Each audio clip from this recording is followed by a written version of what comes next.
106 miles to Chicago. We got a full tank of gas, half a pack of cigarettes. It's dark, and we're wearing sunglasses. Hit it. Are you telling me you built a time machine? What, a DeLorean? This is a conspiracy. I love you. Joe. I have come here to chew bubblegum and kick ass. Life moves pretty fast. You don't stop and look around once in a while, you could miss it. Hello everyone, I am Seth, and this is Misty and Jason, and we are back with movie reviews that no one has asked for. So sorry for the hiatus. We have been gone for approximately 8 months, but he is the one to blame for that. Say hi. Say hi, Grayson.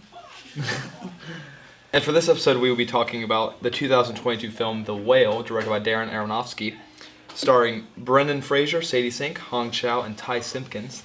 It is about a reclusive English teacher suffering from severe obesity attempts to reconnect with his estranged teenage daughter for one last chance at redemption. We were able to see this movie in theaters, and I was very happy about that since, theater business is not doing too great these days. But after watching this movie, I can definitely tell it's going to be an Oscar contender in multiple different categories, especially for the return of Brendan Fraser in this film, who we have loved for years, mostly because of the Mummy trilogy. You're on the wrong side of the river. I believe he made his return in the 2021 film No Sudden Moves, but he had a very small role in that. This was his first big outing again as the main character, and he delivered. He went from being a comedic actor to being somebody that you take seriously in this kind of environment. Yeah, in this drama movie, with of course Sadie Sink coming off of her Stranger Things fame into this movie, which she plays a totally different character and someone that you just don't really like, but you understand where she's coming from, but at the same time she is not a character that you kind of root for. She's one that, as the movie progresses, you see kind of why she's doing the things she's doing. And then, of course, Hong Chow as the home nurse that helps take care of him, but she is more like a best friend to him, giving him the sarcastic attitude all the time. This is, I believe, my third Darren Aronofsky movie that I've seen. He usually tries to make more, deeper meaning movies and stuff like that, but this one has definitely been my favorite, the ones I've seen of his. But Brendan Fraser was definitely the star of this movie. Definitely the selling point of this movie was the return of Brendan Fraser, and I'm happy to have him back. I'm happy to see him back, and I'm happy to see him doing well, and I really hope that he gets the Oscar win for Best Actor for this movie. I agree. It's deserved. So I agree. I really love this movie. Even before we watched it, when we seen the trailer, I think it was the second trailer released. Mm-hmm. There was a part that we were all almost crying or cutting onions, as we call it in our house. It was just so moving. Just that trailer was. So when we went to the theater, obviously we were prepared that it was going to be a heart wrencher, and it was. I absolutely love this movie. It was great with Brendan Fraser is just an amazing actor. I love him, and I really like Sadie Sink in it. You're right. She plays a totally different type person. You feel bad for her, but you also kind of hate her too at the same time. There's several things about the movie that I liked. I love Brendan Fraser plays Charlie, who's an obese man. He's kind of a recluse, really embarrassed by his weight. He just never thought he was good enough, and I felt that. I felt that was a big thing. The way he always apologized for everything constantly in the movie, because he felt like he just had to apologize for just existing, and that was, to me, really deep. It just made me really sad.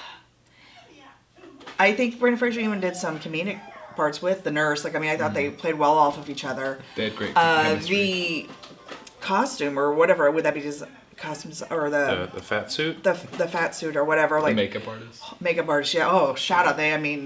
Wow. There's a part where you see him walking without a shirt on, and you would never know that was a fat suit. It was amazing. It was phenomenal, that part was. I loved how Charlie, Brendan Fraser's character, still, even though he was recluse and always, hated himself really, but he still, wanted to see the good in others. And that was what he was trying to teach his daughter, basically. Like, people aren't bad generally, like they are good. And to just keep looking at the bright side, basically, even though he couldn't do that for his own self. I feel like two things I think that I want to point out. The one thing I didn't care for was they really knock religion in this. They try to really make you think that anybody with any kind of religion is just a bad person. They're going to think bad of you and, whatever. I don't care for that. I don't like that generalization of any kind of religion, no matter what religion it is. I just don't like that. I think, there's good and bad people, period. It doesn't matter if it's, religion or not.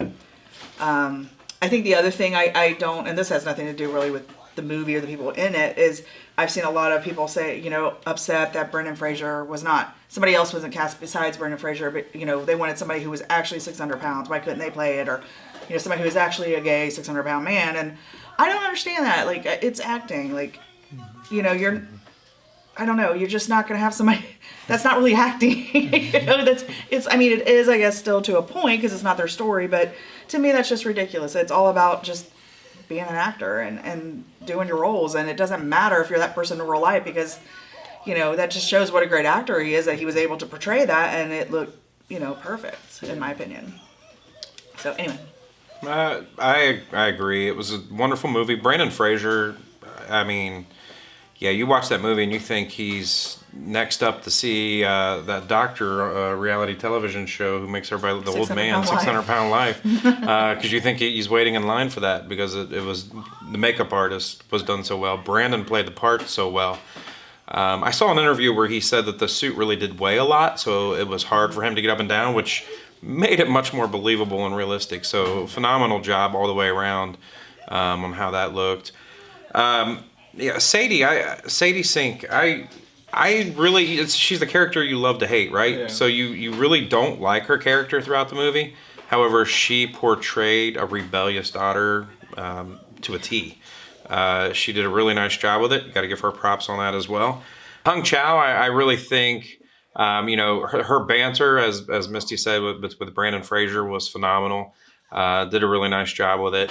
The cast all the way around did really well. It was a good story. It had me captured. I really did enjoy it. I really appreciated Brendan Fraser's struggle with his weight. You could see the stress and the depression, and then you could see he realized what he was doing was wrong. So he would try to fight it, but then he would go back to it.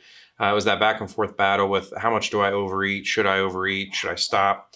The scene of throwing the candy bar in the drawer twice and pulling it back out to eat it. That's just part of that struggle, right? And can completely understand where he's coming from on that aspect. So it was just an engaging movie. It was really good.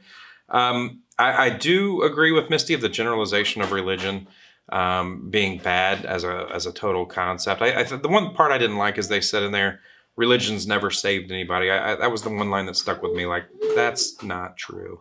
Religion has made people better people, whether you agree with that or not. But that was the one knock on it. Otherwise, I really enjoyed the movie. I would have rated it a little higher had it not been for that. But otherwise, I enjoyed it. Well worth the watch. Go watch it. Check it out. Good movie. At the time of filming this, we do not know what the Oscar nominations will be, but they do come out in the next 3 days or so.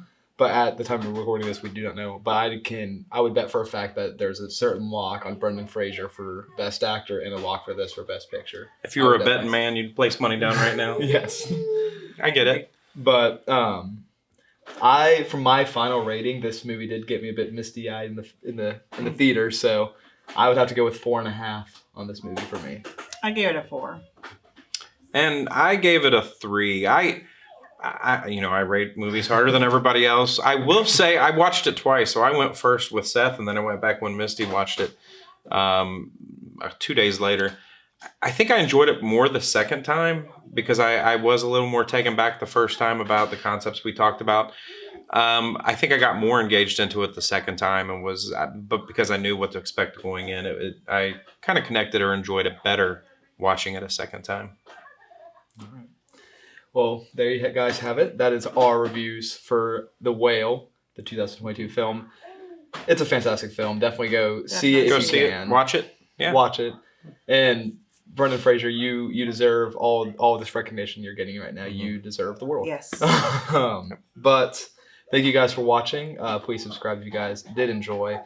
And like the video and all of that. And we will see you guys in the next video. Thank you guys. Thank you.